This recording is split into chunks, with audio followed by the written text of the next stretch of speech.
Hey, what's going on, everybody? My name is Corey, better known as the Seaman. Now I want to welcome you to another edition of the Seaman's Cinema Sit Down. We are doing one of my favorite things, and that's checking out trailers. And the next one we're going to take a look at, I'm quite excited for. We've already gotten one trailer for this movie that stars Ewan McGregor as an adult Danny Torrance, which means we're diving into that Shining universe, which I oh so love. And that first trailer got me stoked, so I'm real pumped to see the second one. So why don't you pull up a chair, man, take a seat. We're getting ready to take a look at the second official trailer for Dr. Sleep. And as I said, this is a sequel to The Shining, and I believe this is following like the events of Kubrick's The Shining, which Stephen King is not a big fan of, and then Stephen King actually remade The Shining because of a bunch of things that Kubrick altered in the movie that made it differ from the book. They were kind of some really big major points, and although it developed a wonderful movie, it kind of took away from the book a little bit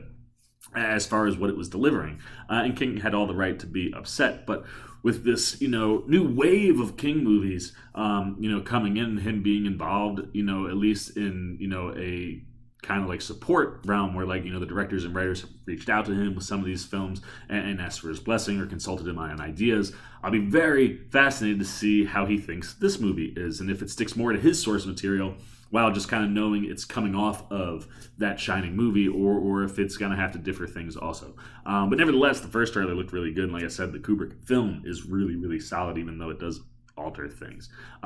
It's an adaptation.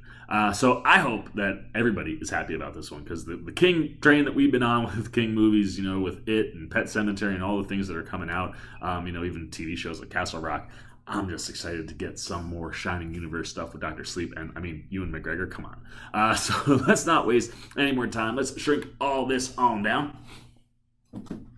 All right, we are tiny. The trailer is down below. Let's take a look at what we're getting with Dr. Sleep in its final trailer.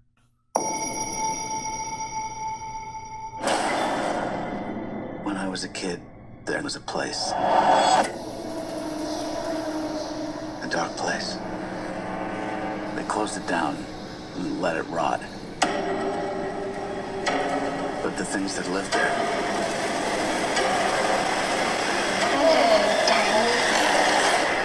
they come back. Those twins are the creepiest of creepiest.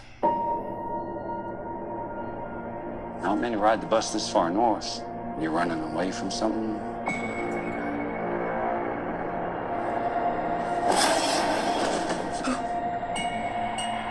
I'm running away from myself, I guess. Based on Stephen King's bestselling book. Hi. You can hear me. You're magic. Like me. I don't know about magic. I always called it The Shining.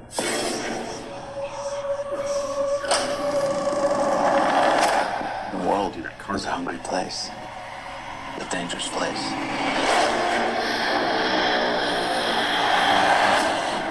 These people, they hurt people like us. These little devils, they'll eat what shines. And they noticed that little girl. Wow, hi there. Get out of my head! Get out! I haven't felt power like that in so long. They're coming. Oh, man. Where are we going? There's a place. Are you sure you want to do this? I'm ready. Yes, you run here. And then I will find you.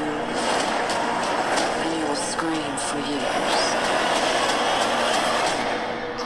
Play with us forever and ever. Oh, man. Coming soon. Ugh.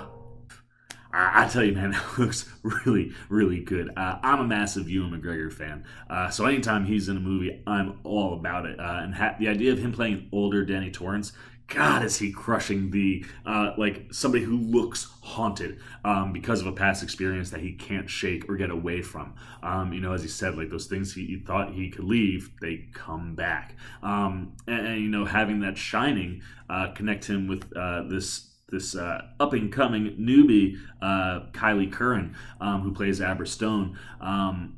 I like that concept, man. I think I like the counter that she is, and similar to the subtle nuance and quietness of Danny. It kind of seems like she matches there, but when she kind of gets a hold of that power, it looks like maybe she has some legit powers. If she was in the car, she kind of did a thing where she wasn't. It didn't look like she was holding the wheel and made the car turn. So I kind of like that, and the way she reacted when that hand popped up on her head, because Rebecca Ferguson's character can kind of get into the brain. I thought she played that really well. So I'm excited to see what Kylie Curran has, and man, am I excited about Rebecca Ferguson. I'm a huge Rebecca Ferguson fan, and she looks phenomenal. So cool. The wardrobe that they have her in, and here she's playing Rose the Hat, and from what we get in IMDb's synopsis, this movie, is following Danny trying to protect Abra from a cult known as the True Knot, who kind of feast on these powers that children have so they can, live forever, attain immortality. And she looks phenomenal to be a bad guy. I really haven't seen Rebecca Ferguson be a bad guy per se, but she plays that role kind of on both sides of the line. The first time she popped up in Mission Impossible, and even the second time she popped up in Mission Impossible. Don't know whether or not you can trust her. So the idea of her being a bad guy full on, love it. I love when her eyes go white when she's kind of using her powers, and then obviously just going back to the hotel. And just seeing that carpet and the blood, filling the hallways, just things that are classic from the movie that we're gonna get here. But outside of visuals, like I said, I'm very interested to see if the material is more like the book or if it's pulling more from like an extension of what Kubrick did. And all of that, of course, will play a huge role in how Stephen King thinks this movie plays out, and I hope it's playing more in line with him, because what we've gotten from, It Chapter 1 and Chapter 2, Pet Sematary, and this kind of resurgence of King material, even Castle Rock, as far as TV series go, I want King to be involved as a consultant or supporter of this movie, because when he supports his stuff, you get the fans to support it even more. And I want everybody to support Ewan McGregor because I love him. And like I said, this cast looks really, really good. So I'm really excited to go back into this world and see where we end up with an older Danny Torrance and a haunted Ewan McGregor. I'm pumped. So those are all my thoughts on the Dr. Sleep final trailer. Now I want to know what you're thinking, man. Have you read the book? How important is it that I read it? How accurate does it look for an adaptation of the story just in this trailer and the other one? What are you thinking? Are you liking it? Are you not liking it? Are you worried? Are you excited? If you are an outlier, kind of like me, and haven't read the book, but are familiar with the Shining movie, are you excited, not excited about this one? What are you thinking after seeing this final trailer? Leave all your thoughts down below. As always, if you enjoyed this video, please give me a thumbs up. And if you're new, you want to come hang out with the old C-Man as we lead Dr. Sleep, you gotta go hit that subscribe button and then the little bell that follows so you get alerts every time I make a new video. For the C-Man's Cinema Sit Down, I'm the C-Man. Now I'm signing off. Peace. Well, if you aren't still here, looking for something else to check out that's C-Man related, why don't you check out a video like this guy or this guy? And if you really want to help the C-Man out in year 2, hit that subscribe button and come join the Cinema Sit Down Squad, kids. You know what to do. See ya.